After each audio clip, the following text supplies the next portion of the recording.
We welcome our next speaker onto stage, who is the CEO, American Express Banking Corporation, India, and VP and General Manager, Consumer and Merchant Services. He is responsible for running the proprietary consumer cards and merchant services business in India.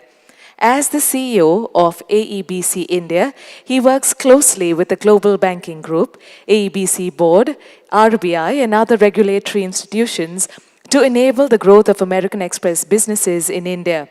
Under his leadership, American Express consumer business has achieved record new accounts, billing and revenue growth, and merchant business has achieved record new merchant signings more than the last 3 years cumulatively.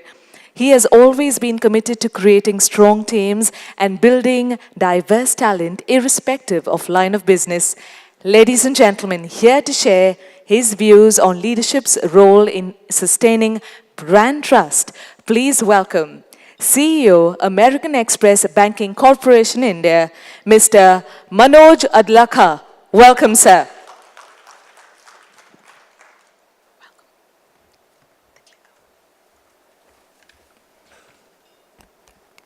Good evening. Can you hear me? At the back? Great. We have gathered today to... Firstly, I don't have any presentation, so we can take that off. Otherwise, you'll have to bear with that for a long time. We have gathered today to discuss, share, and absorb dimensions that go into marketing and making of great brands. If you could allow me to share an experience, a real-life instance that happened.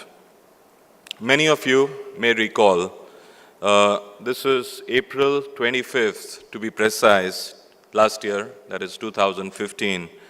There was a very big earthquake that rocked Nepal. It was 7.8 on the Richter scale.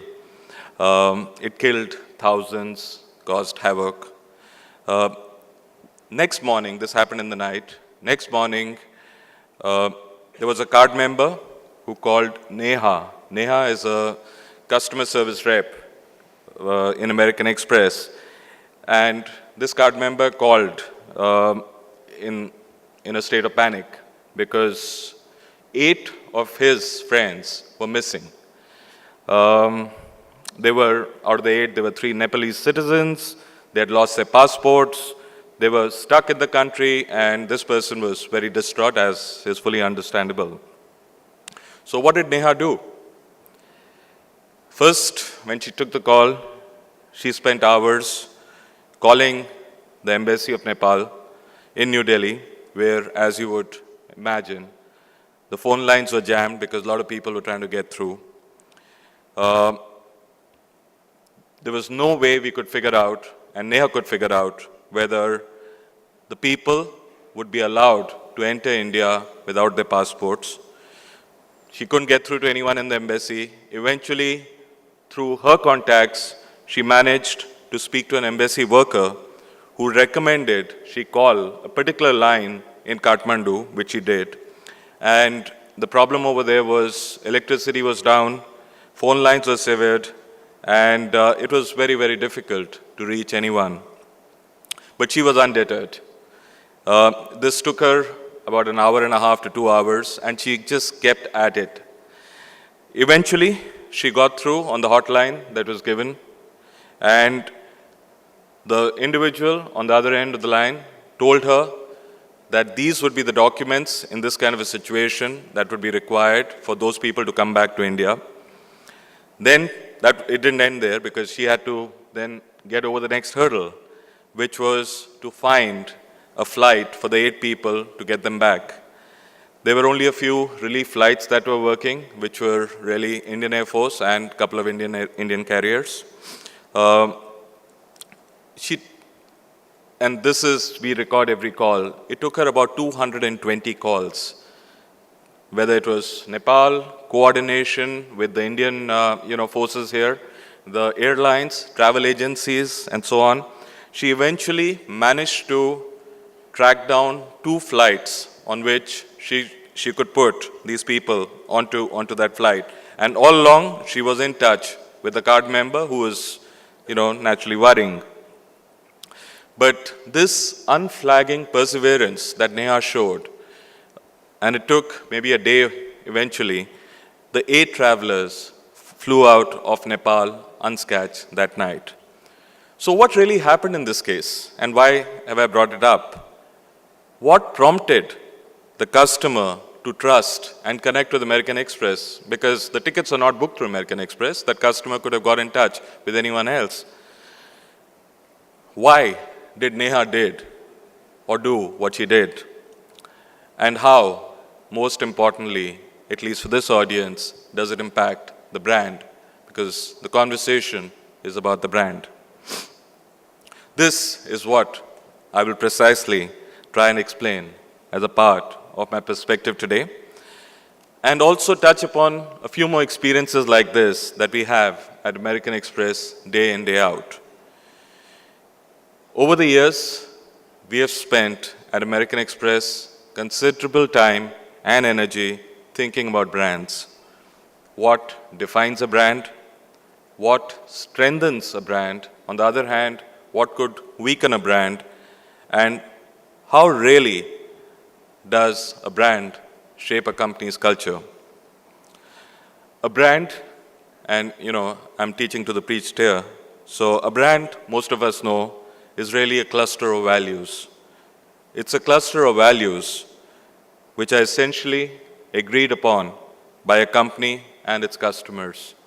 When you look at it from the customer's perspective, a brand creates an expectation.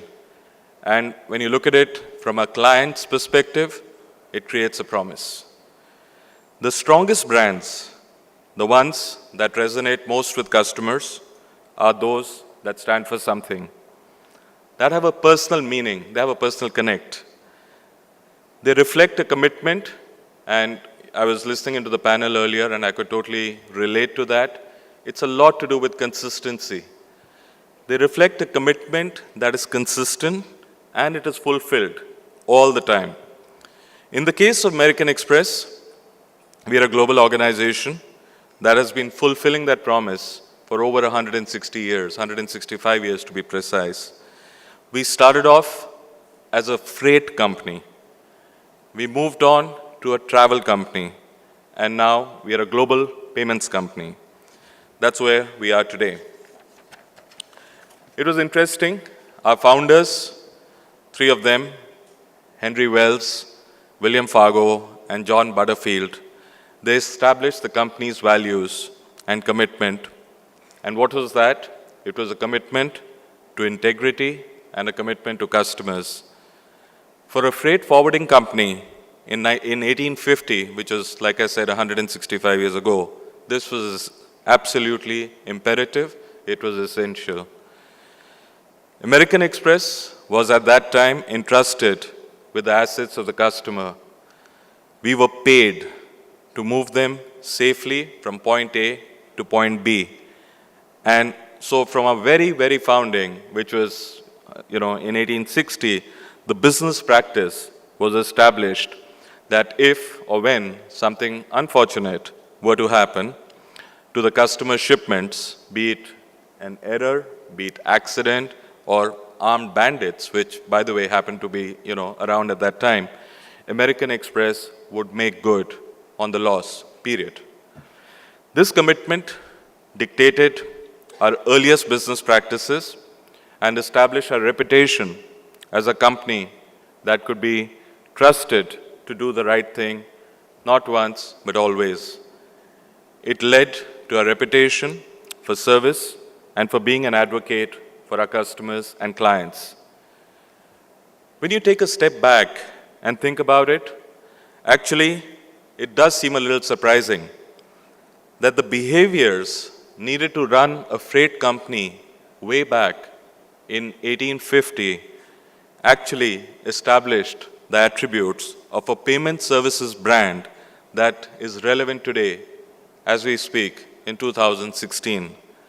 But that is just how strong brands are built. They're built steadily through day-to-day actions. They're built by consistently meeting customers' expectations. Whatever I've said so far, you may notice that one thing I have not included on this list.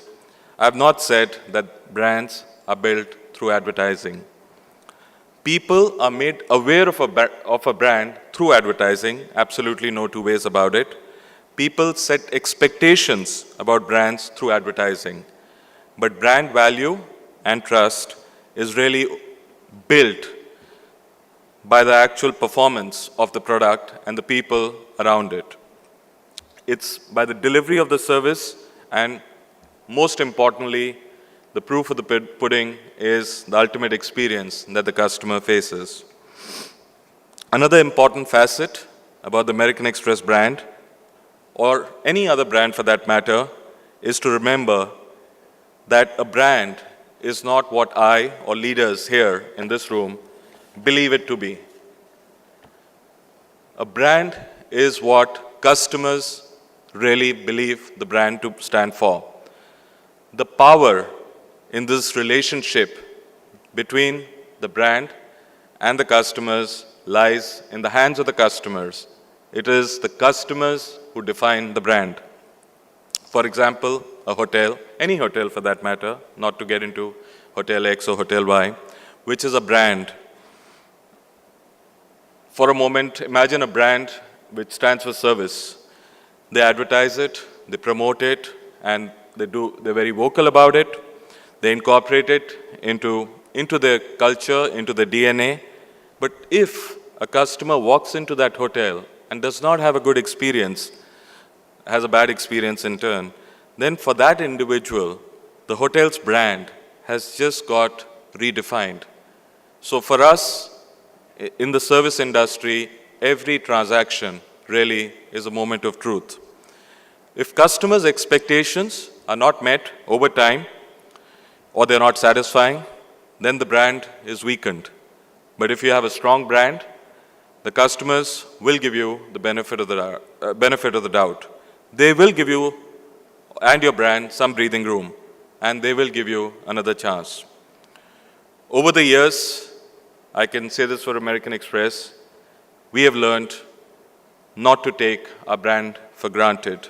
We have learned that it has the flexibility, it has the depth, but only if we listen to our customers, because they are the ones who ultimately control it. Because of the importance of the brand, we have made it an essential part of every action we take, including our digital transformation. We spoke a lot about, the e-commerce, which is disruptions which are happening day in, day out. It's happening in our payments industry also.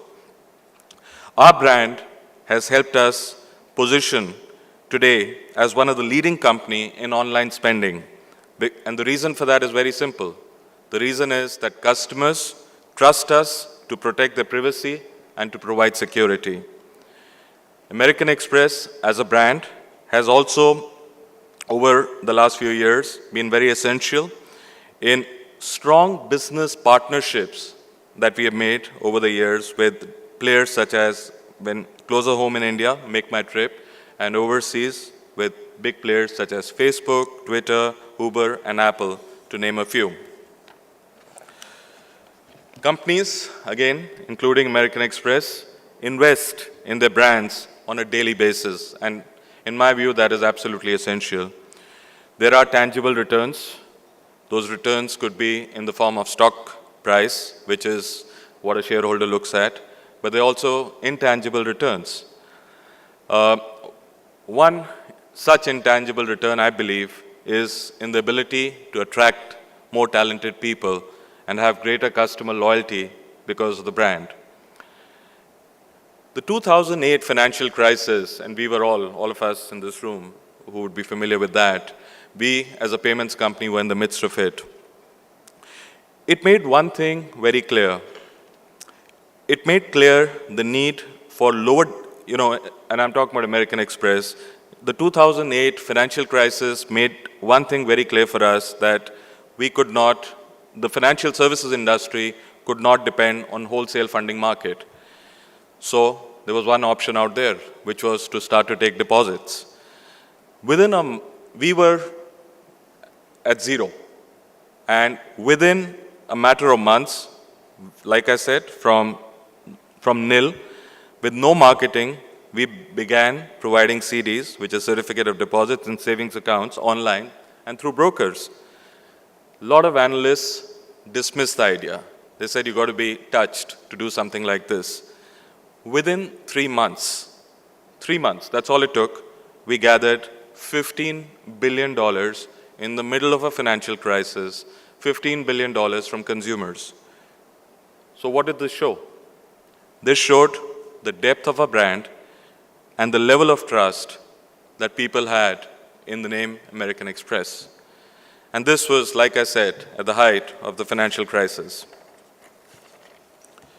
As leaders, protecting the value of the brand is one of our primary responsibilities, because even robust brands can be destroyed by poor judgment. Nobody does poor judgment deliberately, but it can happen.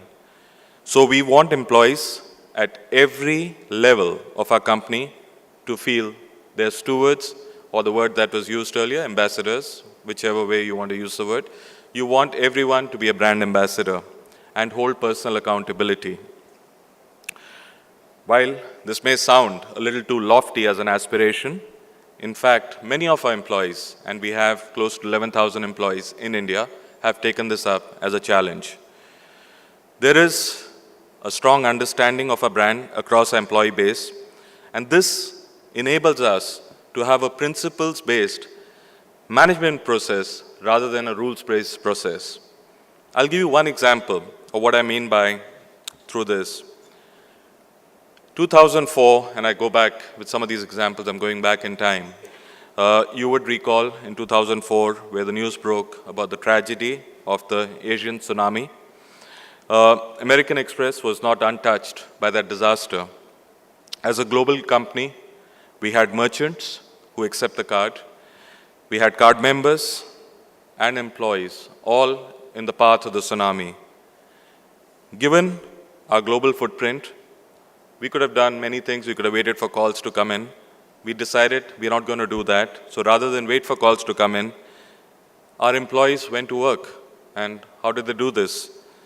So what really started to unfold was pretty phenomenal. Team members, they became rescue workers, they became rescue coordinators, and by 27th of December, 95% of employees, we had a very large employee base over there, 95% of the employee base, because that was our priority number one, they had been traced.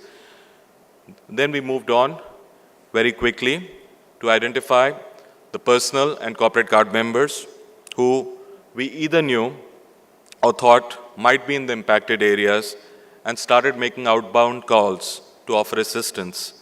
Our customer service teams did an outstanding job in finding card members who had booked air tickets. Now, we didn't even know whether they had traveled or not, but they had booked air tickets, and even by past patterns, we got to know that they may have traveled in the past, so we just wanted to be sure if this was one of the preferred destinations they would go to, are they there?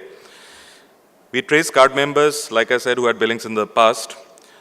We put all this list together, and our call center team started the process of making calls to thousands and thousands of card members affected in the region to see if they needed help. In many cases, when we established contact, they were just glad to hear a voice from American Express and, the fact that we reached out to them. And in many cases, they did not, but they were glad that we had called out and reached out to them. But in many cases, they actually did need help. And in those cases, our frontline employees did everything they could to provide that help, which could be booking airline flights, approving payments, and replacing cards. So minor things, but they go a long, long way, especially in emergency situations such as this. But that wasn't the end of what was done. We also have merchants who also are our customers. So we have card members on one hand, we have merchants on another hand, and they run businesses that provided people with livelihoods in the affected areas. Team members went ahead, they checked merchant terminals, they checked line connections, They visited these merchants in, the rain-affected areas where there were floods and so on. They actually visited these merchants just to make sure the lines were up, telephone lines, they were starting. They could, and whatever role they could play, they did that, and provided urgent replacements wherever required. We pulled out a list of affected merchants, made sure the payments were made. So we have, payment plans. We brought those payment plans forward just so that we could ensure that these merchants are quickly, back in business. That was, if you were to, like I said, if you were to take it at the customer end, which was on the macro end. But on the micro side also, the response was even more amazing. Our service ethic is so much a part of our company culture that our people, they actually did not need any direction. No one, and I really mean no one, in the company stopped to ask or question what to do. They got on the phones and stayed there until they were too tired to function. And there were some amazing stories that came out of this, people working three days in offices, resting, getting some night's sleep, change of clothes, and back. And nobody told them. It wasn't like a top-down leadership diktat that came and said, you have to do this. They did this out of their own accord and because they wanted to. They wanted to participate and be in the moment. To show you how firmly our service ethic is embedded across our organization, I'll also share this with you. In every action that they did, we, like I shared, not one situation, because, we went back and we checked on all the calls that had happened. Not one situation did an employee actually have to be told that I was told by my leader, I'm going to be here working 7 days a week or 15 days, and that whole process lasted 15 days. So this was, and I'm getting a little emotional here and may sound as if it's a bit self-congratulatory, but reliving those moments as far as those employees meant and what they went through, and, some of those employees themselves were affected. It was, for us, a real moment of truth. And we lived them, our employees lived them day in, day out. And the only reason we do that is because we do believe that American Express does the exceptional and it does it exceptionally well. There are other supporting reasons, but that is the main one to my mind, why American Express is one of the most recognized brands in the world. When you look at all these actions, one customer at a time, they contribute to what Warren Buffett has called, which is a strong share of mind of the American Express brand. Our brand means different things to different people, but when we look at American Express, for us, there are three tenets of the brand that stand out, which is trust, service, and security. We do not believe that customers or prospects think of a brand just about the product. They actually feel something about the brand. And this is true not just of us, but of many of the strong brands that a lot of you in this room represent. At our company, our brand is not just an element of our business equation, it is embedded in our culture.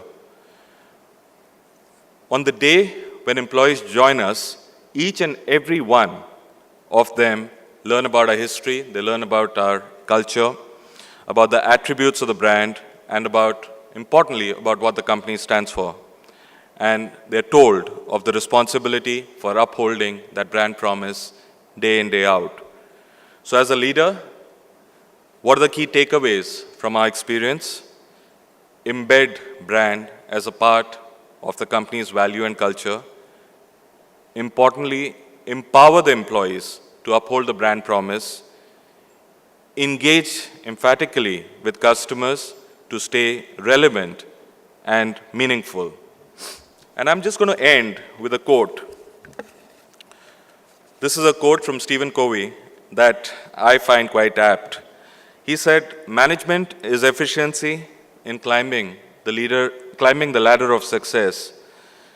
Leadership determines whether the ladder is leaning against the right wall. Likewise, as leaders, we need to continuously ensure that the brand ladder is continuously leaning against the right wall." Thank you. Thank you very much, sir. We open the floor to questions. We could take one or two questions due to a paucity of time. Please raise your hand and we'll have a mic brought on over to you. Yep. Can we please have a mic with Mr. Chandramouli? So Sir. with so many credit cards in everybody's pocket today, while value systems, I'm sure, is one of the key reasons, and we believe in it so strongly in TRA, how do you differentiate? Because now product offerings are the same. If you can offer something in terms of just that, it's just, if I may, sorry to say this, but it's a piece of plastic.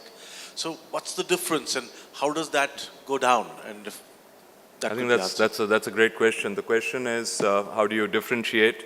So, you know, if it's just a piece of plastic, has it really become commoditized, and how can you make that difference, right? So very clearly, I can talk about American Express, and for us, the differentiation is service. Service is the mantra. Service is what, like I said and gave you a few examples, we breathe day in, day out. Every touch point for us, it starts from prospecting. So when, you know, we have thousands of salespeople who go and reach out to a customer, these are in a face-to-face interaction. The experience we would like to give the prospect, because at that point, he or she has not become a card member, we would like that experience to be a memorable experience, even if they decide or choose at the end of the day not to become a card member. It starts from there. Then the whole underwriting process, because we keep them updated. We spoke about speed earlier. These days, in the new era, everyone's wanting everything very, very quickly, and that's only fair. We make sure that, you know, the cards are delivered in the right way, to the right address within a defined period of time as per the service level agreements. And at no point in time, any miscommunication is made, because that is critical. We are all, I'm assuming, you know, a lot of us in this room are holders of some product, or card product or the other. And, you know, in financial services, there has been in the past, there have been cases where people have been misguided on products. So we take a lot of pride in the fact that we would never misguide customers or prospects into taking a product. So it starts with that. That's when a person is onboarded into becoming a customer or a card member. From there on is when the journey starts. And when we call up, I mean, we have a 24/7 call center. We have, of course, we encourage people to get in touch with us digitally, online. We have a web, application where people can interact with us, digitally. More than 50% of the people are online with us on the app. But when they do call the call center, they have a very warm voice on the other end. Firstly, they don't have to wait for 8 or 10 or 12 minutes. They're immediately heard. Their, whatever problems or disputes they have are resolved. I'll give you one example.